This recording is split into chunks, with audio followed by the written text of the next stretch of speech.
Empezaremos a hablar hoy sobre algo inquietante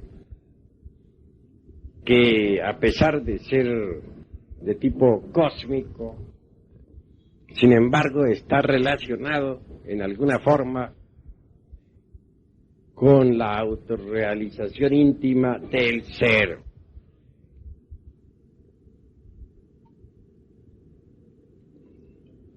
Quiero referirme en forma enfática a la luna.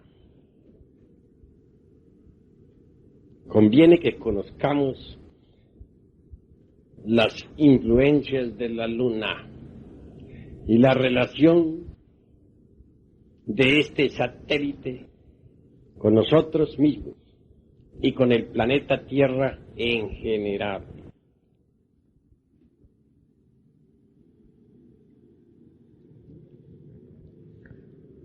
Hay dos teorías contradictorias en relación con el satélite lunar. La una asegura en forma enfática que la luna es un pedazo de tierra disparada al espacio. Son varios los autores de tipo pseudoesotérico y pseudo-ocultista que preconizan tal teoría.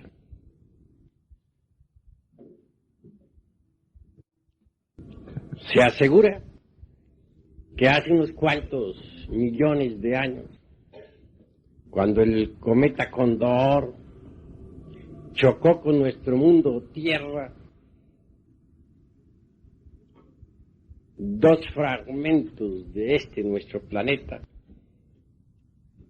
fueron disparados al espacio. He ahí las dos lunas. Porque si bien es cierto que la gente cree que tenemos una luna, en realidad de verdad tenemos dos lunas. La otra es tan pequeña que realmente solamente se percibe a través del telescopio, como un grano de lenteja. Pero es de unos cuantos kilómetros. Está bastante alejada de nuestro mundo Tierra. Se le denomina Lilith y gira alrededor de nuestro mundo. Es la luna negra. Mas no nos vamos a ocupar ahora de Lilith. Es necesario que nos ocupemos de este satélite que nos ilumina en la noche, porque guarda íntima relación con la parte psicológica íntima de cada uno de nosotros. En nombre de la verdad hemos de decir que nuestro satélite es más antiguo que nuestro mismo mundo Tierra, y así quedó demostrado ahora con las pruebas del carbono 14. Se han examinado cuidadosamente los guijarros traídos por los astronautas y definitivamente quedó aclarada tal tesis. El mundo oriental afirma en forma enfática que la luna es la madre de la Tierra. Hay dos posiciones ante este satélite. Y nosotros tenemos que desentrañar, pues, su misterio. ¿Es un pedazo de tierra disparado al espacio? Así lo aseguran muchos pseudoesoteristas. Y hasta esoteristas famosos. ¿Es más antigua que la Tierra? Así lo afirma el mundo oriental. ¿Cuál de las dos tesis será exacta? Los hechos tendrán que hablar. Cierto autor cuyo nombre no menciono, porque en verdad nosotros no debemos en modo alguno criticar a nadie, se atrevió a decir que es un planeta nuevo que está naciendo, que está en proceso de formación y que vampiriza o succiona a la Tierra, que vive de la Tierra. Pero los orientales dicen que la Tierra es quien lo vampiriza a él. ¿Quién tendría razón? Remitámonos a los hechos. Los astronautas han estado en la Luna. Ustedes lo saben. Nadie lo niega. Se han tomado fotografías. Y no hay nada que esté demostrando que la Tierra está vampirizando a la Luna. Si la estuviera vampirizando, habría vida en la Luna ya. Y resulta que parece una bola de billar. Volcanes apagados, mares sin agua, arenas y más arenas, guijarros y más guijarros, enormes rocas y nada de vida vegetal ni animal. Entonces, los hechos están demostrando que no está vampirizando a la Tierra. En cambio, la Tierra sí está vampirizando la Luna, y aunque ya no tiene que vampirizarla.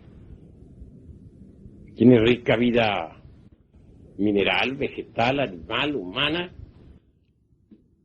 Es decir, se absorbió la vida de la Luna.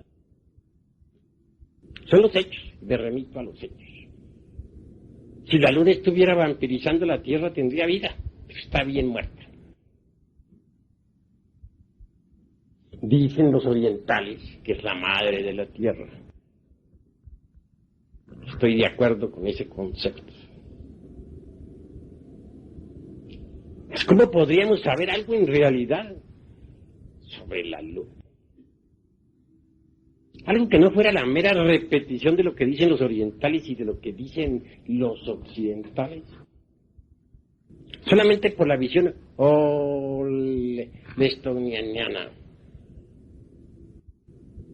Solamente por ese tipo de visión. Nada más. Repito, por la visión niana. Nogniana, repito. Agrábenla bien, apúntenla. La visión, dos veces. Es cache, noniana. Correcto. Ese tipo de visión es el único que puede permitirnos investigar algo sobre la Luna. ¿Qué clase de visión es esa? ¿Qué clase de visión es esa que se llama noniana? Es un tipo de visión que no pertenece al psiquismo inferior. Es el tipo de visión de aquel que conoce la luz de la luz, de aquel que conoce la llama de la llama, la inteligencia de la inteligencia, la verdad de la verdad, lo oculto de lo oculto. ¿Podría acaso poseer ese tipo de visión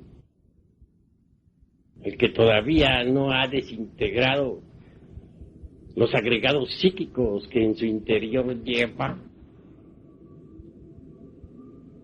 Obviamente que no. Solo con tal grado de visión sería imposible saber algo cierto sobre la Luna. En nombre de la verdad he de decirles que a mí como iniciado o bodhisattva me tocó trabajar en pasados Mahambantaras y conocí en realidad de verdad la antigua Tierra Luna. Entonces era aquel satélite un mundo como nuestro mundo. Tenía rica vida mineral, vegetal, animal y humana. Mares tempestuosos y volcanes en erupción, etcétera. Todos los satélites de nuestro sistema solar formaron parte del pasado sistema solar que en esoterismo se le denomina la cadena lunar. Cualquier sistema solar nace, crece, envejece y muere. Así fue la cadena lunar, incluyendo a la luna esta que nos ilumina en la noche, que era un mundo de los varios mundos de la cadena lunar.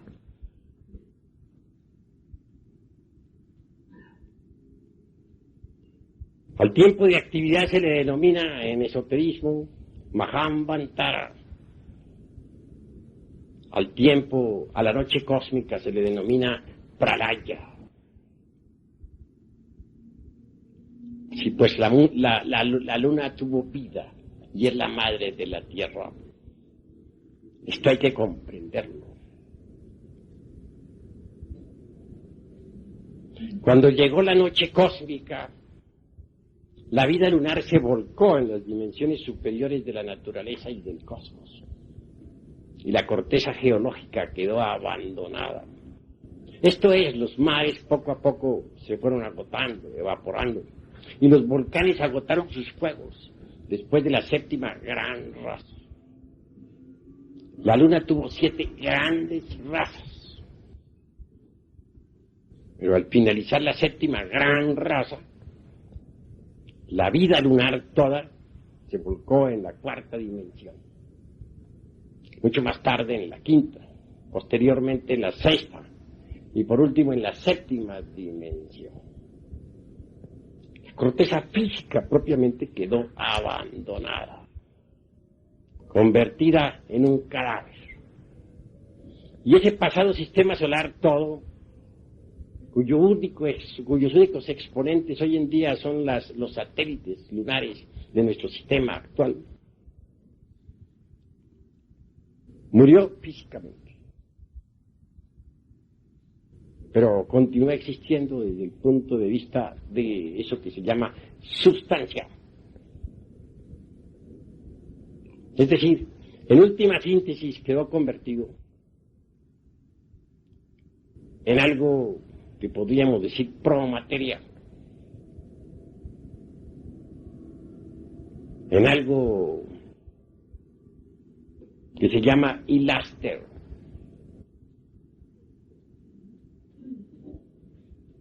Esto es algo que nos deja pensar.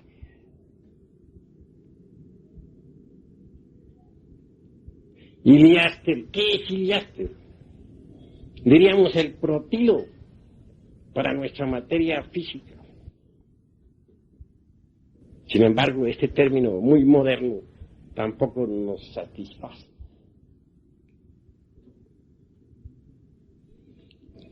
Es sustancia. Es el mula prakriti de los orientales.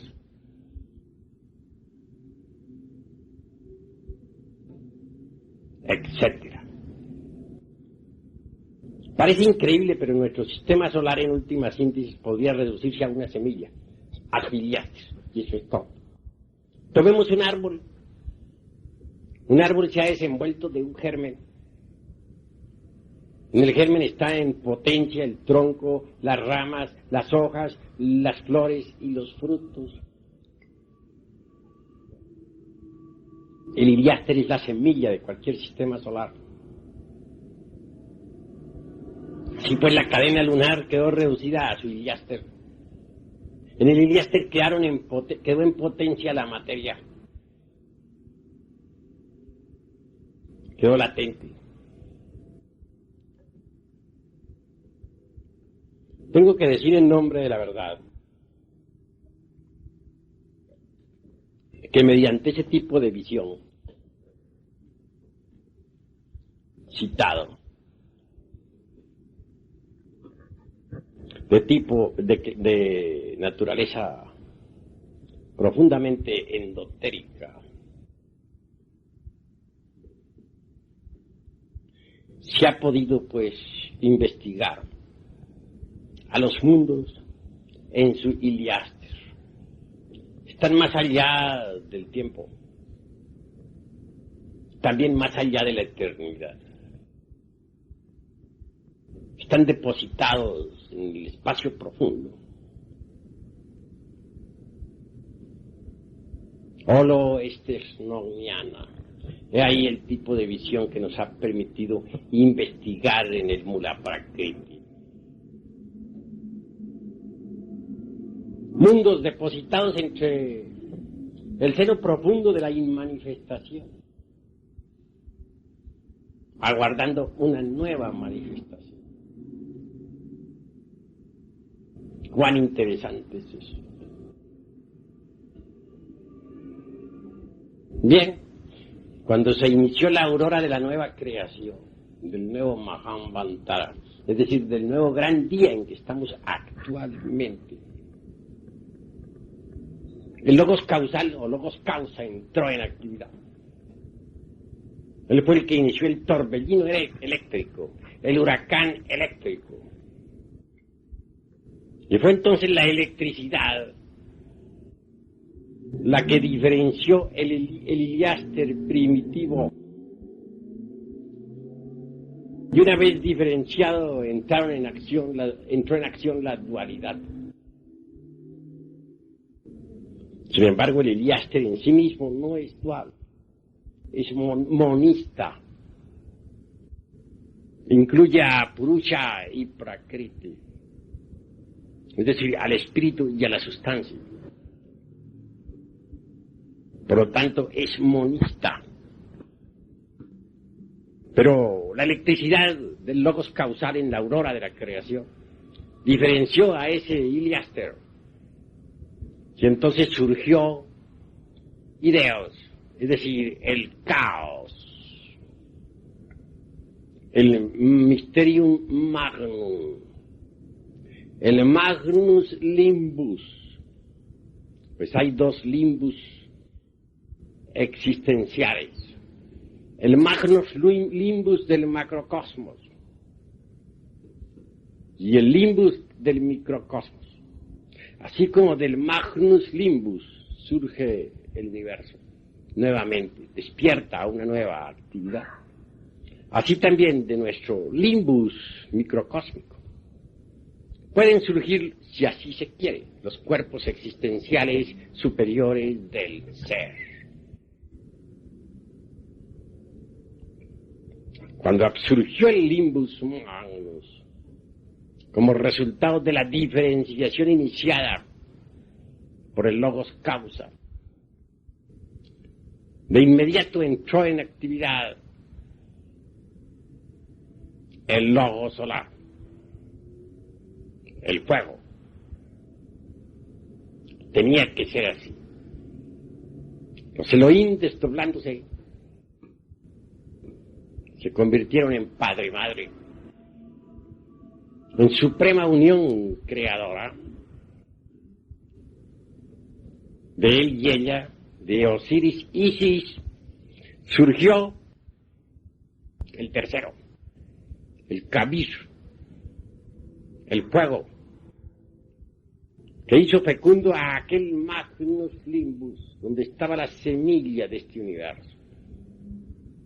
Allí estaban contenida en potencia la materia. Ese es el auténtico protilo original, esa es la promateria. Allí estaba en potencia, aguardando. Y el fuego hizo fecundó al Limbus Magnus. Entonces la vida lunar entró nuevamente en actividad. Ese protilo surgió a la existencia. Los mismos elementos, base fundamental de la existencia de las criaturas, fuego, aire, agua y tierra, indubitablemente tienen su protilo original, su Heliáster. Quien llegue a manejar el Heliáster de los elementos, obviamente se convierte en rey de los elementos de la naturaleza y del cosmos. Así surgieron los elementos. El fuego indubitablemente cristalizó en aire, el aire en agua y el agua en tierra. Y vino a la existencia un nuevo mundo, un nuevo sistema solar que surgió del Iliáster, una nueva tierra, hija de la luna, hija del alma lunar, hija del espíritu lunar, resultado de su protilo original o de su Iliáster. Esa tierra, en principio, fue meramente mental durante la primera ronda, astral durante la segunda ronda, etérica durante la tercera ronda, y ahora que estamos en la cuarta ronda es física. En la quinta volverá a ser astral, etérica, en la sexta volverá a ser astral y en la séptima mental. Por último, la vida regresará otra vez a su protilo original, a su Iliáster, al germen de donde salió, a su semilla auténtica. Así como en un grano, en un germen, por ejemplo, en el germen de un árbol está contenido en potencia todo el árbol. Así en el germen del universo está contenido en potencia todo el universo. Vean ustedes cómo la variedad es unidad. Dense cuenta ustedes cuán equivocados están muchos pseudoesoteristas, pseudoocultistas y científicos cuando pretenden que la luna es un pedazo de tierra disparado al espacio. Ese concepto es falso. Hoy, el cascarón grosero que ha quedado, el cadáver ese, ya sin vida, muerto, gira alrededor de su hija, la tierra. La tierra la sigue vampirizando, absorbiendo todos sus elementos, aunque ya no tiene ni que absorber. Ya le absorbió todo, la vampirizó. Así pues, no es la luna la que está vampirizando la tierra, es la tierra la que ha vampirizado a la luna. Se equivocan los pseudoesoteristas y pseudoocultistas que pretenden que la luna es un pedazo de tierra disparado al espacio. Hay que investigar directamente. En nombre de la verdad tengo que dar testimonio que como Bodhisattva viví en la antigua tierra luna y conocí sus 7 grandes razas y sus poderosas civilizaciones. Un día llegará en que la pala de los astronautas, arqueólogos, geólogos que vayan por allí, descubran en el subsuelo lunar vestigios de antiguas culturas. Y entonces se van a dar cuenta de que realmente la luna es más antigua que la Tierra. Ese frío cadáver irradia hoy muerte y desolación, desgraciadamente. Por ahí cierto hermano que le dio por mirar fijamente la luna durante horas, al fin perdió sus ojos, quedó ciego para siempre. Ya ese hermano desencarnó. Tiene gran influencia la luna sobre las altas y bajas mareas, puesto que es la madre de la tierra, sobre la savia de los vegetales, sobre los ciclos de las enfermedades, etcétera, etcétera, etcétera. Sin embargo, es muy amiga de los brujos y de los magos negros.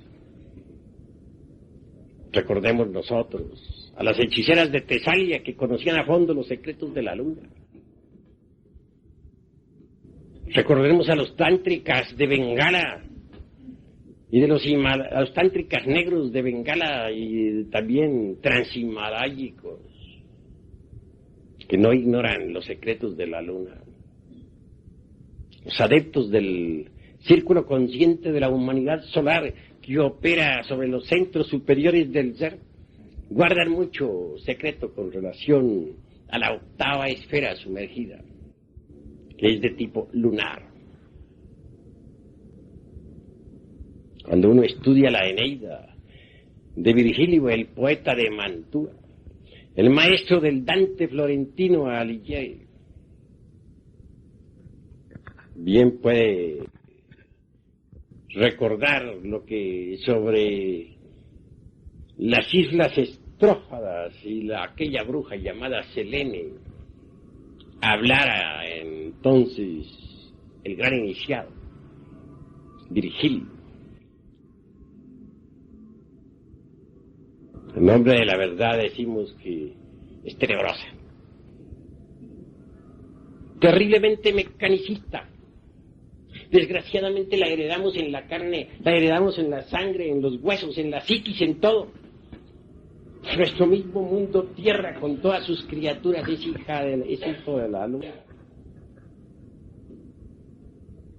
El mismo mundo de Yesod, Mercurio, o mundo vital etérico, contiene también en sí mismo a la luna. Tierra y luna en Yesod es como un huevo de 2 yemas. La misma cristalización de toda simiente, tanto en el ser humano como en las plantas y en todo lo que es, ha sido y será, se debe a las radiaciones lunares. ¿Cuál es el misterium, por ejemplo, de un árbol, de un árbol? Su semilla, su germen. ¿Cuál es el misterium de un hombre? Su germen, su semilla. Pero en el germen está el mysterium magnum del hombre. Si nosotros no trabajáramos con el mysterium magnum del germen humano, no lograríamos jamás la autorrealización íntima del ser. Eso es obvio. Cuestionablemente ha surgido este universo de su protilo original. Cuando Aries, el cordero, el fuego sagrado, fecundó al gran Limbus, al Magnus Limbus, surgió la vida. Solo por el lado de Aries, del cordero, del fuego, se puede escribir con esas 4 letras, INRE. Es posible que nos independicemos de las fuerzas lunares. Es terriblemente mecanicista.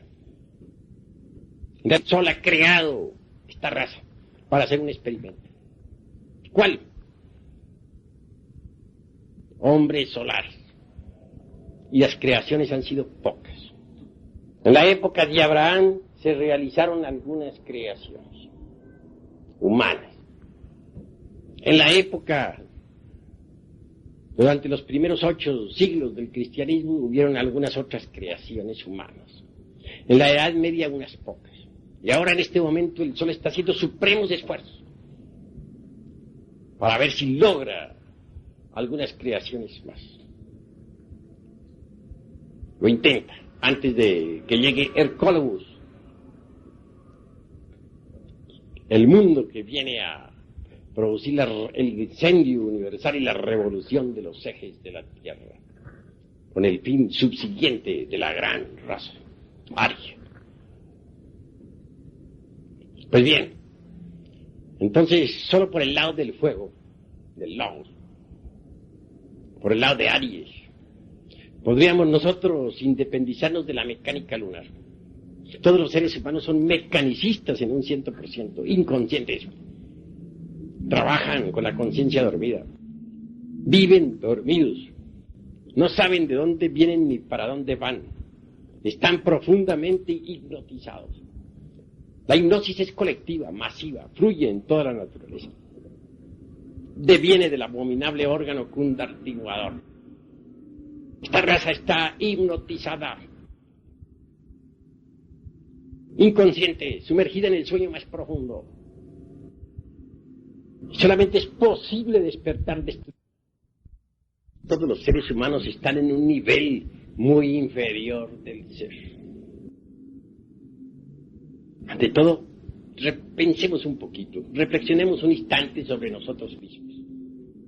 Hemos surgido de un rayo de creación particular. Cada uno de nosotros tiene su rayo particular de creación. Y en ese rayo al cual pertenecemos hay distintos niveles del ser. Algunos están en niveles demasiado inferiores, otros en niveles un poco más altos. Porque uno es el nivel del borracho y otro es el nivel del esoterista o ocultista. Uno es el nivel del intelectual y otro es el nivel del sujeto emocional. Uno es el nivel de la mujer digna, y otro modesta, y otro es el modelo de la mujer no digna, inmodesta. Hay distintos niveles del ser. Ustedes, mis queridos hermanos, ya a través de estas pláticas y de estas conferencias han recibido mucha ilustración esotérica. Les hemos indicado cómo independizarse de las fuerzas lunares que son mecanicistas y cómo adquirir la inteligencia solar. Les he dicho que por medio del fuego podemos liberarnos de la mecánica lunar. Les he dicho que por medio del fuego podemos nosotros convertirnos en hombres solares. Pero ante todo, quiero que seamos sinceros todos aquí esta noche. ¿Ya se dieron ustedes cuenta acaso de su propio nivel del ser? ¿Del nivel del ser en el cual se encuentran? ¿Están conscientes ustedes de que están hipnotizados, de que están dormidos?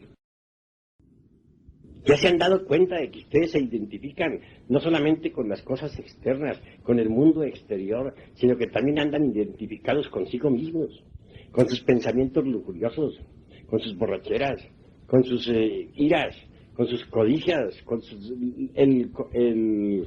la autoimportancia, con la vanidad, con el perorgullo, con el orgullo místico, con el automérito, etcétera? ¿Ya se dieron cuenta ustedes de que no solamente se han identificado con lo exterior, sino con eso que es vanidad, eso que es orgullo? Por ejemplo, ¿triunfaron hoy ustedes en el día? ¿Triunfaron sobre el día? ¿O el día triunfó sobre ustedes? ¿Qué hicieron en el día de hoy, mis queridos hermanos? ¿Qué el efecto psicológico eliminaron? ¿Están seguros de no haberse identificado hoy ustedes con algún pensamiento morboso? ¿O con algún pensamiento codicioso? ¿O con el orgullo? ¿O con el insultador? ¿O con alguna preocupación? ¿Con alguna deuda? Etcétera, etcétera, etcétera. ¿Están ustedes seguros de eso? ¿Triunfaron sobre el día? ¿O el día triunfó sobre ustedes? ¿Qué hicieron en el día de hoy? ¿Ya se dieron cuenta del nivel de ser en que se encuentran? ¿Pasaron a un nivel del ser superior? ¿O se quedaron donde estaban? ¿Qué hicieron? ¿A qué se dedicaron en el día de hoy, mis queridos hermanos? ¿El día triunfó sobre ustedes o ustedes triunfaron sobre el día? ¿Creen ustedes acaso que es posible pasar a un nivel del ser superior si no eliminamos determinados defectos psicológicos? ¿O es que están ustedes acaso contentos con ese nivel del ser en el que actualmente se encuentran? No olviden, vuelvo a repetir, que ese rayo al cual pertenecemos nosotros, hay distintos niveles del ser. Si nos vamos a crear toda la vida en un nivel del ser, entonces, ¿qué es lo que estamos haciendo?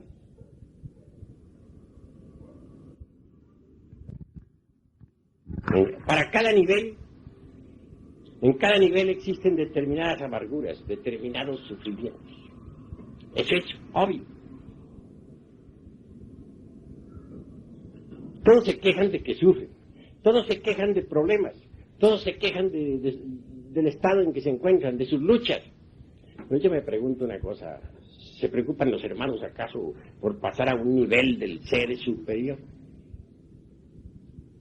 Obviamente, mientras estemos en el nivel del ser en que estamos, tendrán que repetirse en todas las circunstancias adversas que ya conocemos, todas las amarguras en que nos encontramos. Tendrán que surgir una y otra vez los mismos problemas. Muchos se quejan, dicen, pero bueno, ¿cómo hago yo para salir del estado en que me encuentro? ¿Cómo haré yo para pasar a un nivel superior, a un lugar del ser? Les explico que tienen que eliminar determinados defectos, mas no quieren entenderlo. Debajo de nosotros, de cada uno de nosotros, hay diversos niveles del ser. Encima de nosotros hay distintos escalones. En el nivel en que nos encontramos hay problemas. Las luchas ya las conocemos. Las dificultades son las mismas. Nada cambia mientras estemos en este nivel en que nos encontramos. Una y otra vez surgirán idénticas dificultades. ¿Quieren ustedes cambiar? ¿No quieren tener más los problemas que tanto les afligen? Los económicos, los políticos, los sociales, los espirituales, los familiares, los de negocios, los de lujurias, los de odios, los de envidia, los etcétera, etcétera, etcétera.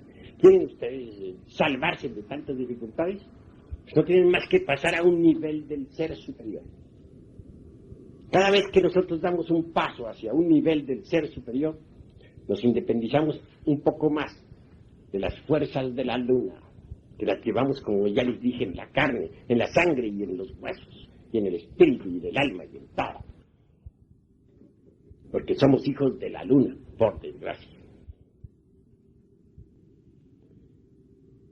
Algunas veces hemos hablado nosotros sobre el rasgo psicológico característico particular de cada persona.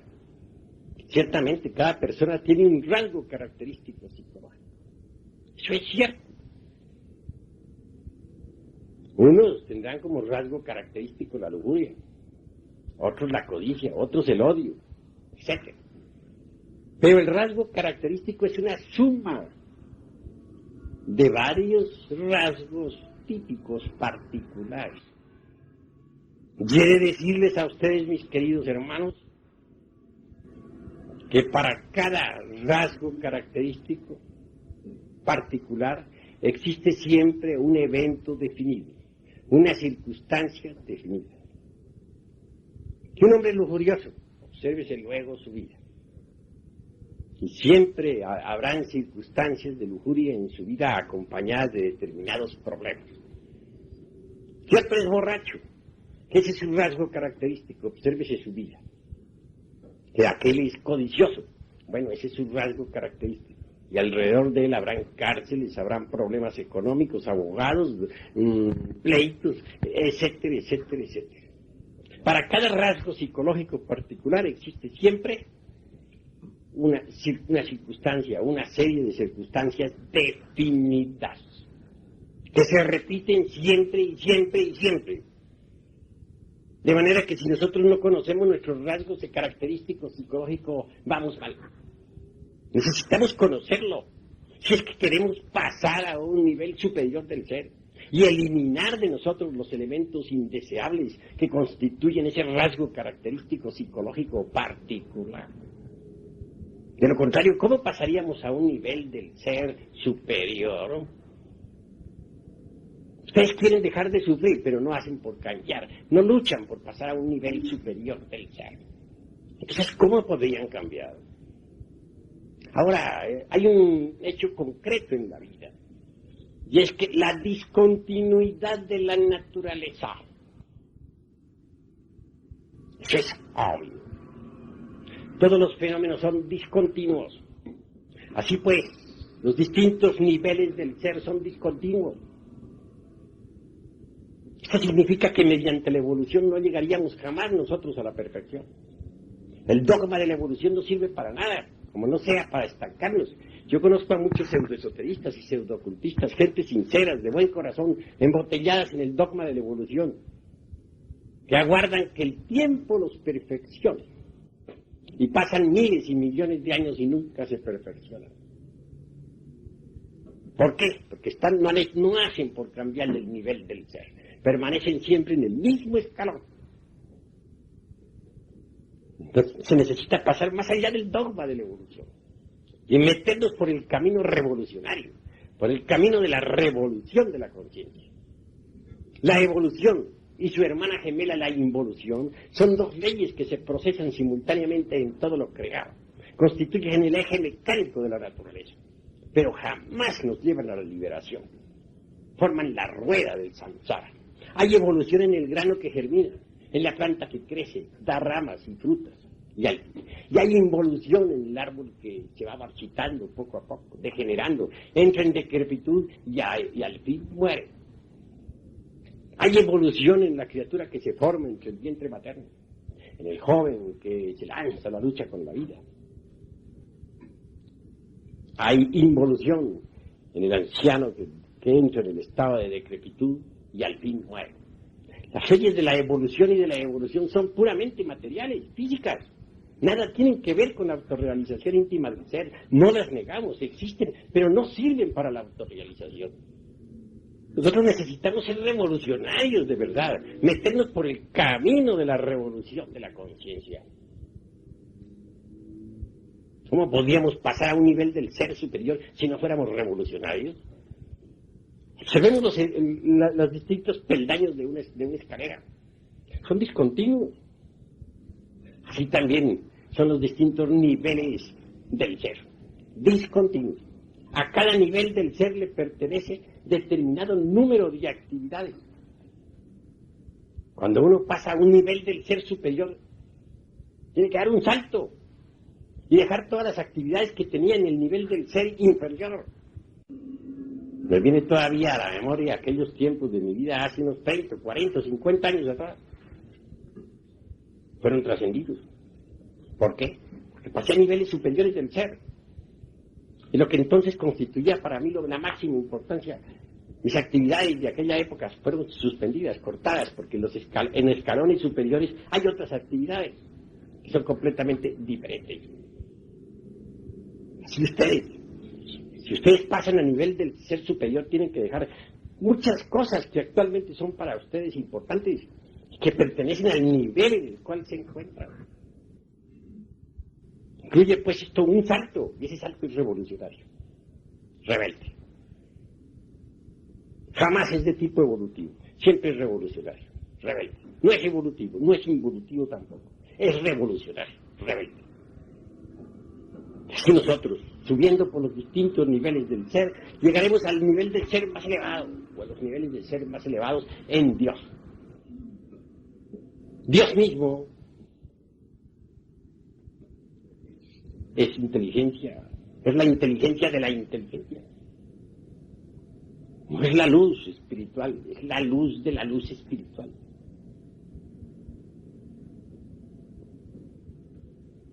Es la llama de la llama. La verdad de la verdad. Llegar a esa experiencia de lo real, requiere pasar a niveles superiores del ser. Y esto solamente es posible a través de incesantes revoluciones. Constantes revoluciones.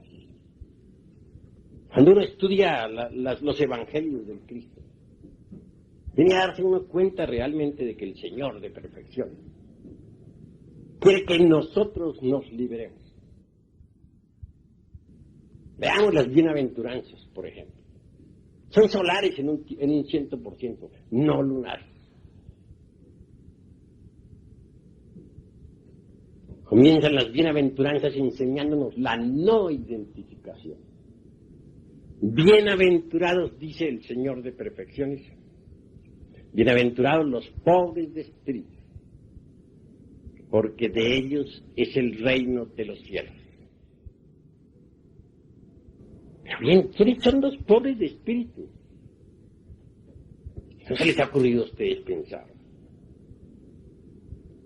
Un hombre que está identificado con los dineros, sus pleitos, sus negocios, etcétera, ¿es acaso pobre de espíritu? Un hombre que está identificado consigo mismo, está lleno de imágenes de sí mismo, donde se siente grande, poderoso, sublime, inefable, etcétera, etcétera, ¿es acaso pobre de espíritu? Es obvio que no. El que está lleno de sí mismo no ha dejado un puestecito para Dios. Entonces no es pobre de espíritu. ¿Cómo podría ser bienaventurado? Miremos el orgullo, por ejemplo. No solamente es orgulloso el que tiene dinero, no es solamente orgulloso el que pertenece a una familia muy popar, como se dice. No es solamente orgulloso el que tiene un flamante automóvil, que se siente feliz con él. Hay otro orgullo. Quiero referirme en forma clara al orgullo místico. Algunas escuelas de tipo pseudoesotérico y pseudocultista dicen, mediante la ley de la evolución, algún día nosotros llegaremos a ser dioses inefables. El hombre está llamado a convertirse en un dios. Claro, enseñanzas así lo conducen a uno al orgullo místico, al engreimiento espiritual, a la mitomanía. Porque el hombre, aunque sea muy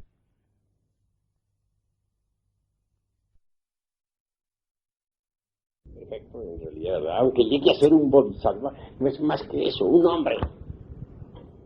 Dios es el Padre que está en secreto. Solo Él es Dios. El Padre puede tomar al hombre, si es muy perfecto, si es un bodhisattva, ponerlo en su mente, o ponerlo en su corazón, o ponerlo a trabajar fuera de sí mismo, en algún lugar, para que haga algo. Pero que ese hombre, ese mequetrefe, se sienta siendo Dios, es mitomanía de la peor clase, del peor gusto. Los hombres somos hombres y nada más que eso, hombres. Yo soy Dios, pero nosotros los hombres somos hombres.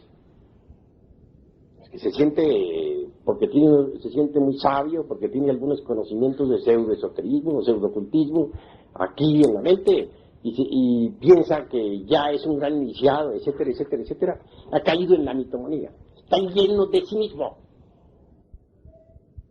Cada uno de nosotros no es más que un vil gusano del lodo de la tierra. Cuando digo así, empiezo por mí, que me considero eso y nada más que eso, un vil gusano del lodo del mundo. Dios es Dios, pero eso es allá es. Nosotros no somos dioses, somos simplemente viles gusanos del lodo de la tierra. Y creernos dioses es un absurdo, o creernos sabios. Así que en realidad, de verdad, mis queridos amigos, estar lleno de sí mismos, tener falsas imágenes de sí mismos, fantasías de sí mismos, no es ser pobre de espíritu. Cuando uno reconoce su propia naridad y miseria interior, cuando no se siente tan sublime, ni tan Dios, ni por el espíritu, ni tan sabio, cuando comprende que es un pecador como cualquier otro, entonces ya no está lleno de sí mismo y será bienaventurado. Pero ¿qué es eso de ser bienaventurado?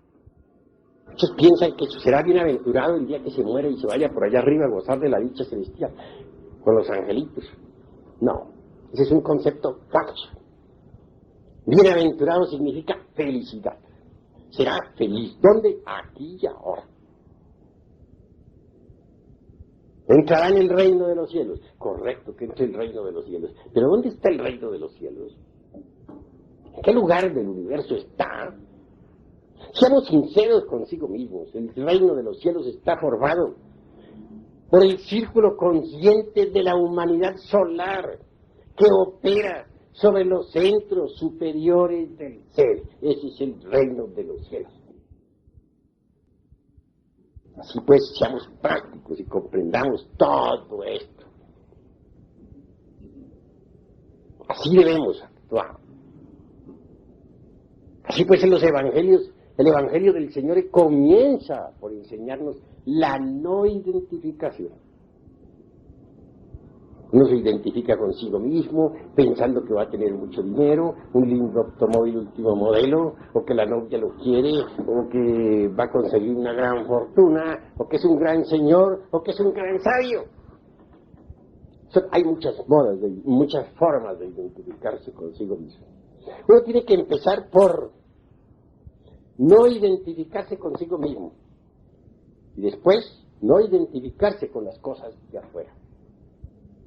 Cuando uno no se identifica, por ejemplo, con un insultador, lo perdona, lo ama. No puede herirlo. Y si alguien le hiere a uno el amor propio, pero uno no se identifica con el amor propio, pues es claro que no puede sentir dolor ninguno, puesto que no le duele.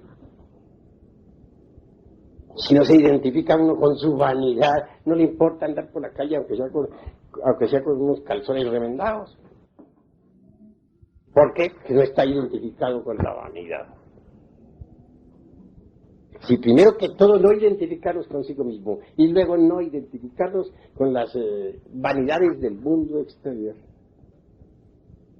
Cuando uno no se identifica consigo mismo, puede perdonar. Recordemos la oración del Señor. Perdónanos nuestras deudas, así como nosotros perdonamos a nuestros deudores. Yo digo algo más.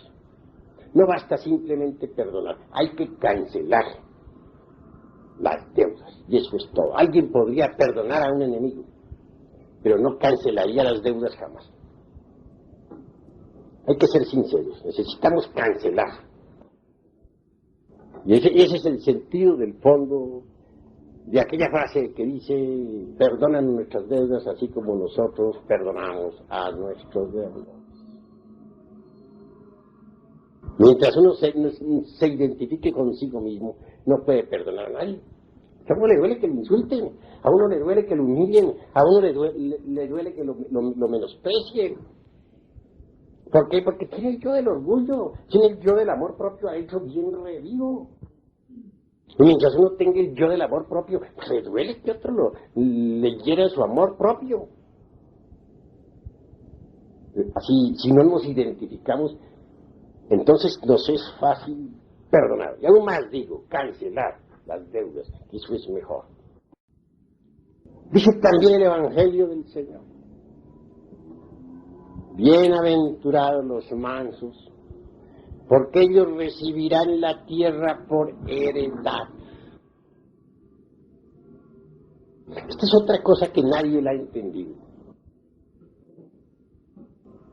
Bienaventurados, dijéramos los no resentidos. Porque si uno está resentido, ¿cómo puede ser manso? El resentido se la pasa haciendo cuentas. Ah, pero que yo le hice tantos y tantos favores a este individuo, que yo le protegí, que le hice tantas obras de caridad, y vea cómo me ha pagado. Este amigo al que tanto le serví, y ahora no es capaz de servirme. He ahí, pues, las cuentas del resentido. El Evangelio del Señor, cuando dice bienaventurados los mansos, porque ellos recibirán la tierra por heredad, debe traducirse bienaventurados los no resentidos. ¿Cómo podría uno ser manso si está lleno de resentimientos? El que está lleno de resentimientos vive haciendo cuentas a todas horas. Luego no es manso. Entonces, ¿cómo podría ser bienaventurado? ¿Qué se entiende por bienaventuranza?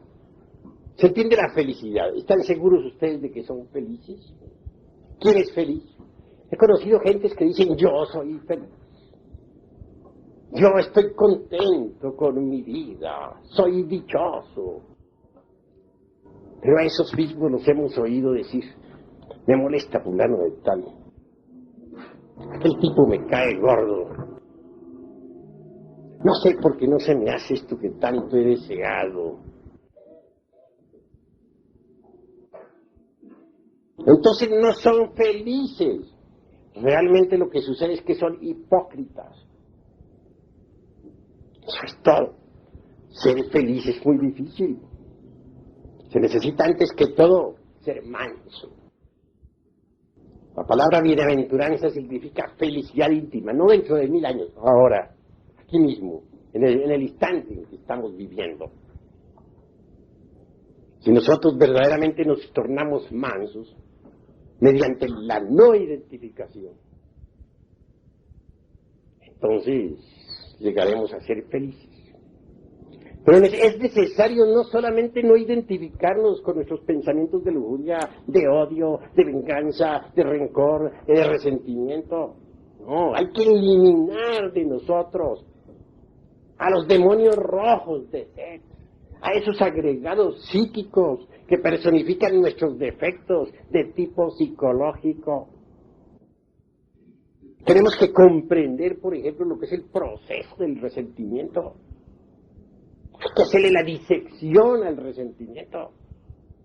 Cuando uno llega a la conclusión de que el resentimiento se debe a que poseemos en nuestro interior el amor propio, entonces luchamos por eliminar al ego del amor propio, al yo del amor propio. Pero hay que comprenderlo para poderlo eliminar.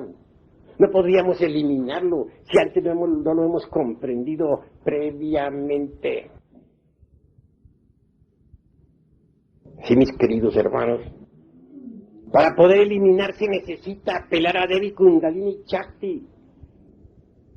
Solo ella puede desintegrar cualquier defecto psicológico, incluyendo el yo del amor propio. ¿Están ustedes seguros de no estar resentidos con alguien? ¿Quién de ustedes está seguro de no estar resentido? ¿Quién de ustedes está seguro de no estar haciendo cuentas? ¿Cuál? Esto que les digo a ustedes es de tipo lunar. Vean ustedes cómo llevamos la luna hasta en la médula de los huesos. Si queremos nosotros independizarnos de la mecánica lunar, tenemos que eliminar de nosotros mismos el yo del resentimiento, el yo del amor propio. Porque Cristo está bienaventurado, los mansos, es decir, los no resentidos, porque ellos recibirán la tierra por heredad. Hay que entenderlo, mis caros hermanos, entenderlo con toda en claridad meridiana.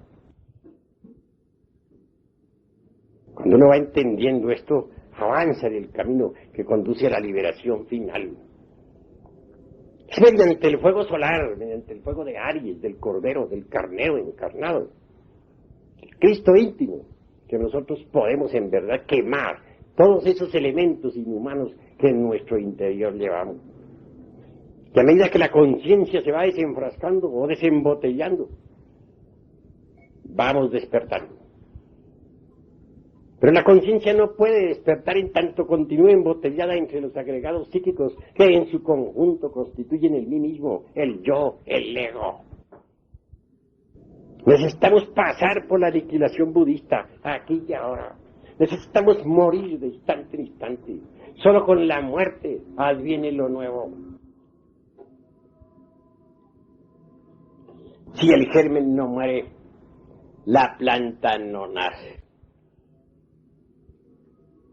Necesitamos aprender a vivir, liberarnos pues de esa herencia lunar que tenemos. Tal herencia la traemos en verdad, mis queridos hermanos, desde el mismo protilo del cual surgió el universo. La luna fue nuestra madre. Somos lunares, somos selenitas aunque vivamos en la tierra. Ahora necesitamos volvernos solares, marchar hacia la vida solar, recibir la iniciación solar. Si procedemos así, lograremos en verdad la felicidad auténtica y la liberación. De lo contrario, no será posible. No será posible. Necesitamos convertirnos en verdaderos hombres solares, en el sentido más completo de la palabra. Y no sería esto posible si no eliminamos de nuestra naturaleza psicológica lo que tenemos de lunar. Si lo logramos, el fuego nos liberará, nos transformará, hará de nosotros criaturas diferentes. Bien, hasta aquí mis palabras. Ahora doy oportunidad de hacer preguntas. Todos pueden preguntar lo que necesiten preguntar en relación con el tema. No salirse del tema al hacer la pregunta.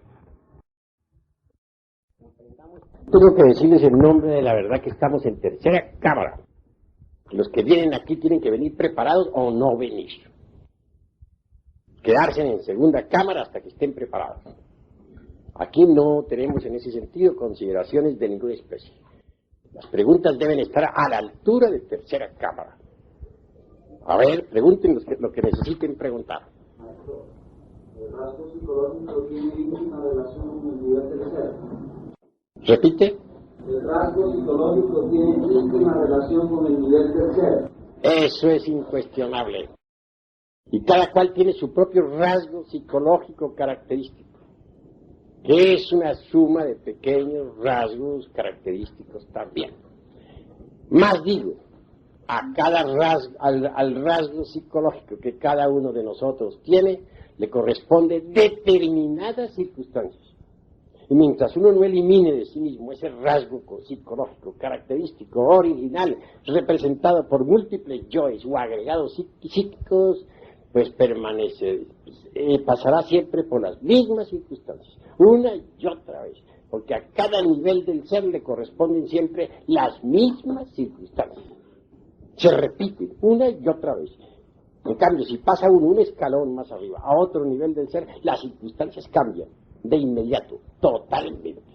Pero para pasar de uno a otro escalón en el nivel del ser, necesitamos antes que todo conocer el rasgo psicológico característico que tenemos, que no es sino una suma de distintos agregados característicos originales. A ver, hermano.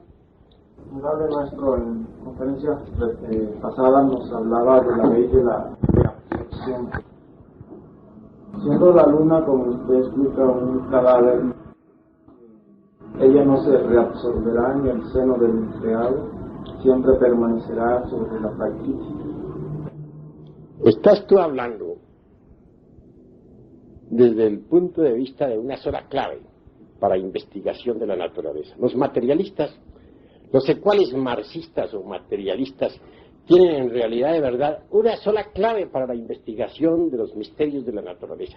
Y esa clave se llama materia. No la conocen, pero ellos la llaman materia, aunque no la conocen. Nosotros los gnósticos tenemos 7 claves para el estudio de los misterios de la naturaleza. Ya dije y repito, que los elementos de la antigua Tierra-Luna regresaron, repito, a su Iliáster. Obviamente, al regresar los elementos que son fundamentales, fuego, aire, agua, tierra, a su Iliáster, la luna quedó convertida en un cadáver, porque no podrían existir las criaturas sin los elementos. No podría existir el vegetal, ni el animal, ni el humano, sin los elementos fuego, aire, agua y tierra. Pensemos en que el cuerpo humano tiene los 4 elementos dentro. El fuego representado en sus glóbulos rojos, el agua en la linfa, en el esperma sagrado, el aire en sus pulmones, la tierra en sus huesos. Pero quitémosle los elementos, los 4 elementos a la tierra. ¿Podría existir acaso la vida orgánica sobre la faz de la tierra si se le quitaran los 4 elementos? ¿Y a dónde regresaron los 4 elementos de la antigua Tierra-Luna? ¿No fue acaso a su Iliáster? Quedaron en el Iliáster. Eso es obvio.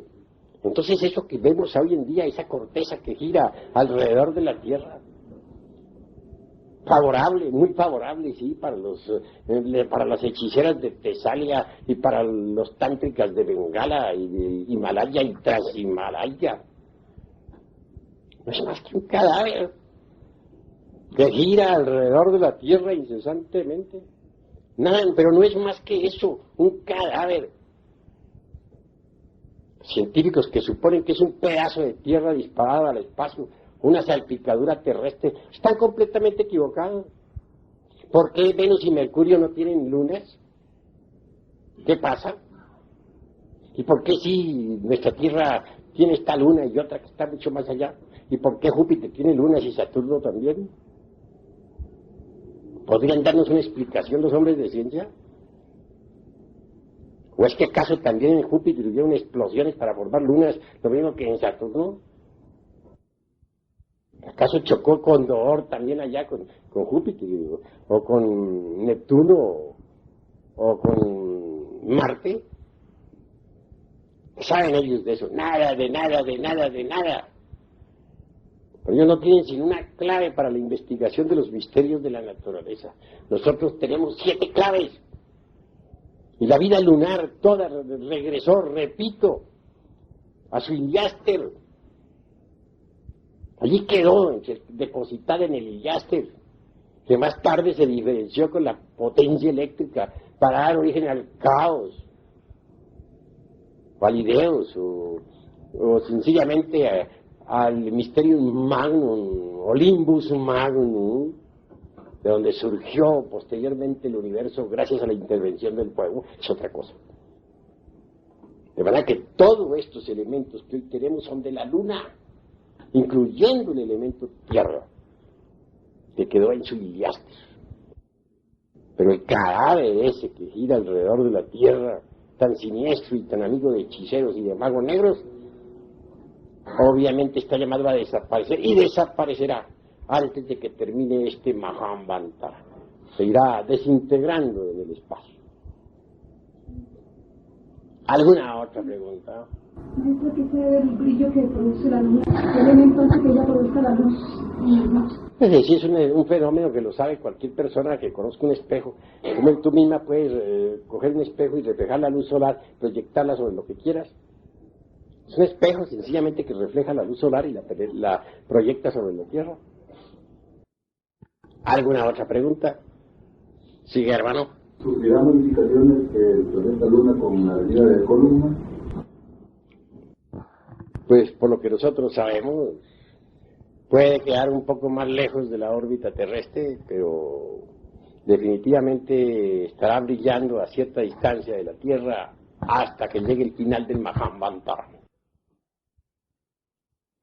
A ver, todos tienen derecho a preguntar. Aquí hay libertad de palabra. A ver, Aladino. Claro, maestro. Reconocemos las iglesias lunares de cara, el juego y todo eso. Pero ¿por qué las culturas mayas, por ejemplo, el templo lunar de Chichén Itzá, tiene el símbolo, pues, la Ata por sur, de la Madre Divina? Ellos le rinden culto a los templos lunares, porque aquí en Titibacan, también de la luna, ahí se hacían rituales a la mujer desencarnada o discutida. O sea, lo relacionaban directamente a la mujer, a la Isis o a la luna. Es mi pregunta, ¿no? Pues obsérvese también nosotros los panteones, donde reina la podredumbre, allí donde la vegetación es más rica, donde está la muerte, la vida reina abundante. Eso es obvio. El aspecto positivo de la luna, o la parte radiante de lo que es la luna, no el aspecto cadavérico, sino el aspecto espíritu, refiriéndonos ya pues propiamente al Iliaste. Refiriéndonos al Mysterium Magnum que está en el mismo hombre, en sus glándulas sexuales, y del cual puede surgir el adepto real. Refiriéndonos a ese Limbus Magnum del cual surgió el sistema solar, que es de tipo lunar, donde está contenida Aditi Prakriti, es decir, el espíritu y la sustancia primordial. Pues merece que se le rinda culto.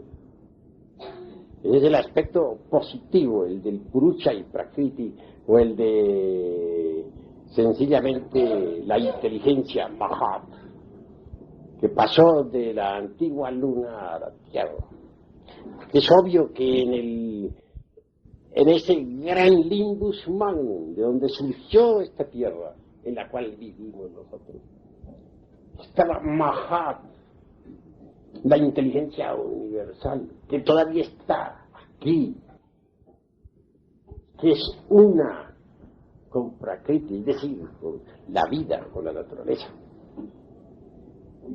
Mirad las cosas desde ese punto, hay un cultos lunares. Eso es obvio.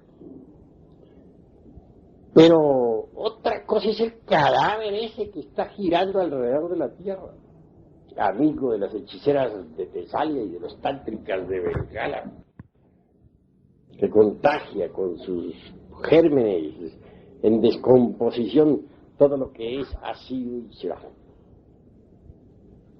Sí, pues vale la pena saber que a la luna de la luna se le rinde culto, pero no se le rinde culto a la corteza biológica que gira alrededor de la Tierra, porque nuestros antepasados mayas no fueron idólatras. ¿Entendido?